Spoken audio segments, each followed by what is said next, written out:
Welcome to the first episode of Cooking with a Southern Shiksha. Tonight we'll be covering homemade matzo.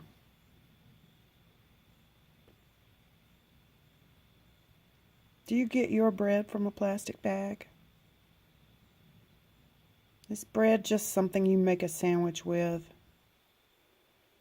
Does the idea of baking your own bread scare you? Lots of people get their bread from a bag. It's nothing to be ashamed of, but there's something more. Bread has meaning and significance. Bread is a symbol of hospitality. Ruth was invited to eat bread with Boaz. And Judas, Jesus said, was the one he shared his bread with. Unleavened bread is a symbol of a life without evil. Leavening makes bread rise faster. It's yeast or baking soda or baking powder. Anything other than just pure flour.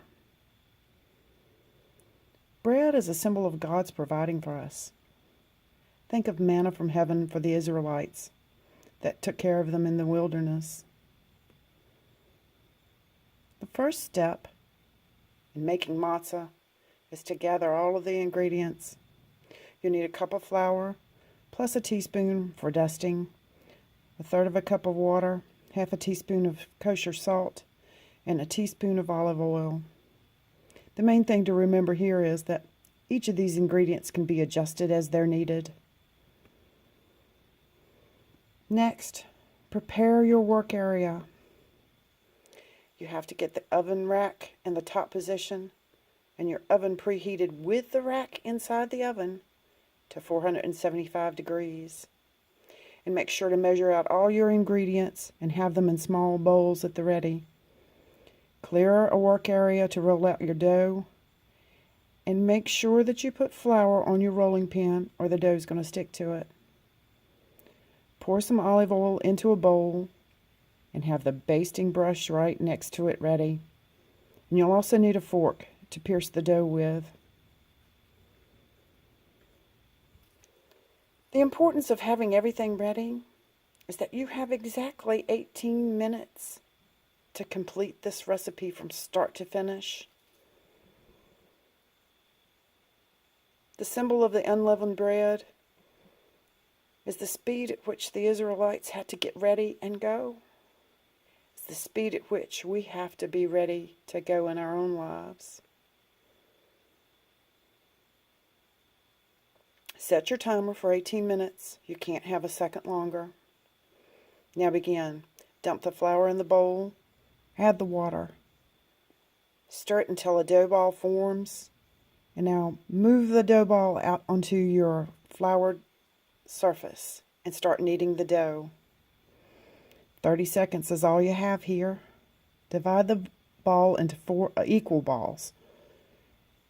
Roll out the first to a 1/4 inch thickness. These are flatbreads.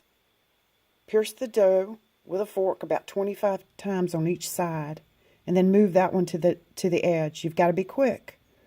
Repeat this process for the next 3 dough balls. Now you're ready to bake the bread. Open the oven door. Slide it out with the baking pan still there. Lay each piece of bread dough on the baking pan and quickly slide it back into the oven. At this point, you should have 5 minutes left on your timer. Bake 2 minutes on one side. Flip your bread and bake an additional 2 minutes on the other side. Now take the pan out of the oven and quickly brush the bread on each side with olive oil and sprinkle salt on each side of the bread. And the bread's done. But what were the benefits of making matzo? Well, fresh bread's tasty, and bread's nourishing to our bodies. This makes a great sandwich, and you'll have that new accomplishment of this great cooking technique that you've learned here tonight. But spiritually, you should think about how Bread reminds us that God takes care of us. Bread reminds us to be ready to leave the world behind and focus on God. The bread also reminds us that God is our ever-present hope. And the bread should be shared with friends and enemies.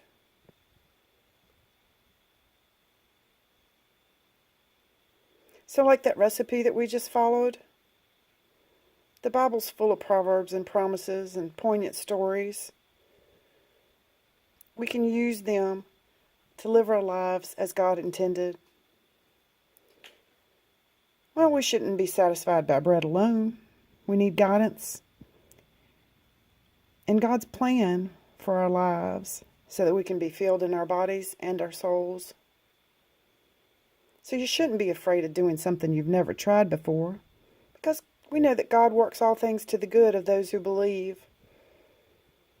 And something as good as fresh baked bread should be shared. And so should God's message of salvation. Maybe someone we share with will betray us, but we still should share